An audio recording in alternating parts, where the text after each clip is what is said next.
Good afternoon, on what is a cool, grey and overcast day. It is Friday, the 27th of January, and I'm back in the reading nook with a nice hot cup of tea.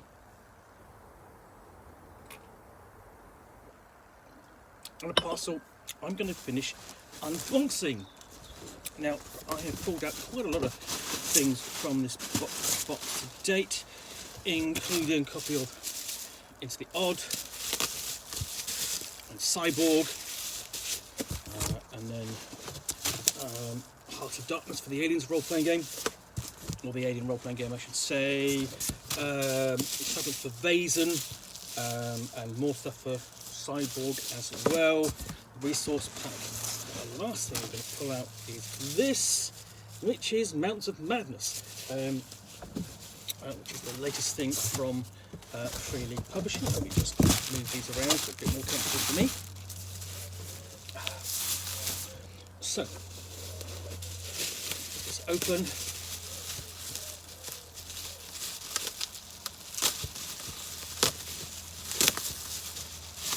There we go. So, At the Mountains of Madness, Volume 2, published by Free League Publishing. This is the second volume of the two-part, not adaptation, but presentation of the classic story by H.P. Lovecraft about the ill-fated dire expedition to the Antarctic in the early 30s. So, there could now be no further merciful doubts about the nature of the beings which had built and inhabited this monstrous dead city millions of years ago.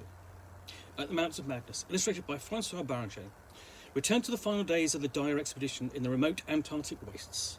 The letters from expedition leader Professor William Dyer grow increasingly more desperate as the expedition presses on, leaving sanity behind them.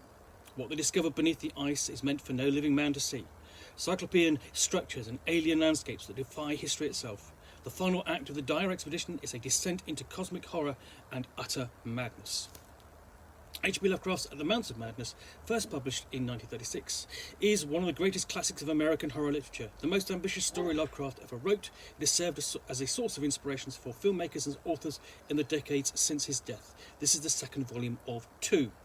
François Baranger, an illustrator with experience working in both the film and gaming industries, was fascinated early on by Lovecraft's creatures and visions which populated the darkest recesses of fantasy. Having previously illustrated The Call of Cthulhu to great acclaim, this book is his most ambitious to date. So, two volumes. I've already done an unboxing of the first volume, that was a couple of years ago or so. I'm really impressed by it, and now really glad it's got the final part, so that I can show you and I can read it in this edition. I've read it, of course, before, most notably when at Beyond the Mountains of Madness for Call of Cthulhu was published in 1999, 1998, something like that, from Chaosium. So here we go. We've got the back, and we've got a sense of sort of like that cyclopean nature of the strange architecture, with its depiction of the elder things. So it's published under the Tales of Howard Phillips Lovecraft. I haven't got that. So we open up, and there is no introduction here. It is literally into beginning of part 6, where they begin to descend through the ice and the mountains to the city beyond, and you can see it accompanied by this fantastic artwork. And this continues throughout the book. The sense of scale, broken, fallen city, accompanied by the text, perfectly illustrated it, and then the image on the back cover, which I showed you here, it is in full. You've got the idea. Essentially, they have begun to descend into the city. Now they enter some of the corridors and tunnels and so on, and begin to sort of like examine the architecture, the frescoes in more detail. And here we have possibly a view of the cities once in aeons past.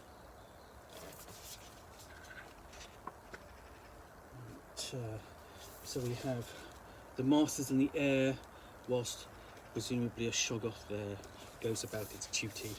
And this is long prior to the rebellion by the shoggoths. And then we have members of the expedition examining those frescoes in more detail. Nice use, I think basically the nice use is the claustrophobia there, even though you've got a sense of scale, the light shining on that, that's a really nice piece.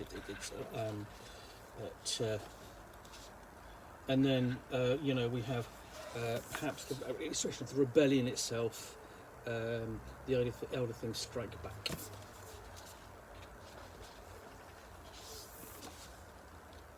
And here they leave. And the expedition is tracking itself into the city. You know, and echoes, you know, this sort of the whole idea of that sort of like the ancient cities being lost in mountains, cut off forever and forgotten about. You know, you're thinking of Machu Picchu, for example, is the most well-known example. You know, almost like a or even you have the idea of Shangri-La, a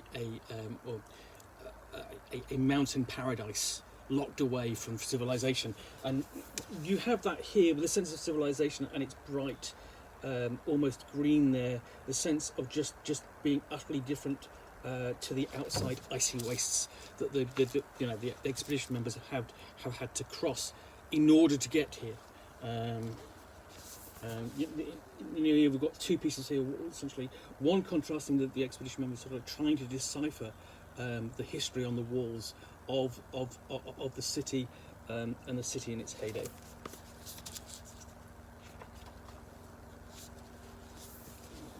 And then a massive looming shoggoth.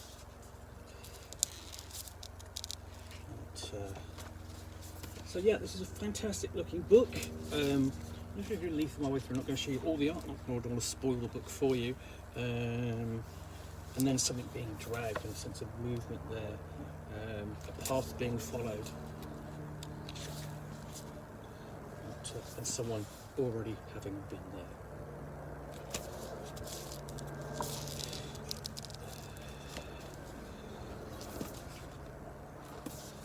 So let's see, this is what else I can find in here.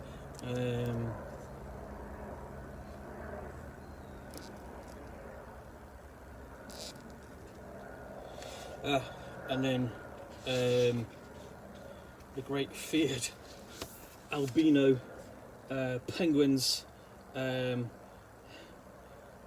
first confrontation with those as they shout to Kelly Lee and begin to chase after the expedition members.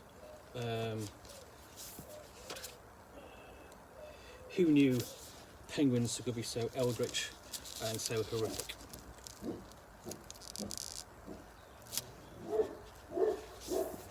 And here they discover more corpses and begin to make their getaway.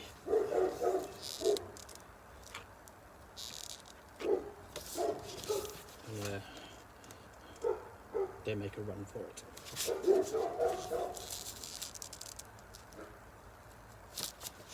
As the thing chases up the tunnel behind them, almost like, you know, that's a scene that's been replicated in gaming again and again. You know, being chased by a shoggoth. And then from the depths of the city out onto the ice.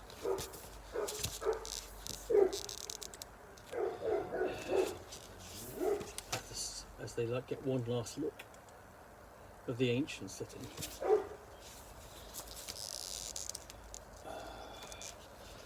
And make their getaway aboard their seaplanes. And again, you've got that fantastic sense of scale there. You know, the aircraft in the foreground and just the huge mountains and what they're leaving behind in the valley below.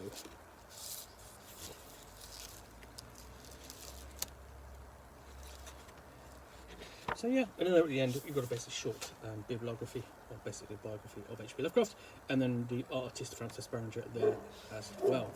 So if you are a fan of Lovecraft's writing, this is a very nice, I would say, addition to your library. A little bit difficult to shelve because it's quite a large book, but very nice all the same. Anyway, hope you've enjoyed this unboxing the Nook. If you have, please do click on the like buttons down below. And of course, if you've got any comments or feedback, I do appreciate you taking the time to post those. And lastly, if you want to be alerted to get more unboxings of the Nook, where you'll see me out here with a box containing some books or games, which I'll unbox and chat about to the best extent of my knowledge for roughly 10 minutes or so, all of course accompanied by a nice hot cup of tea.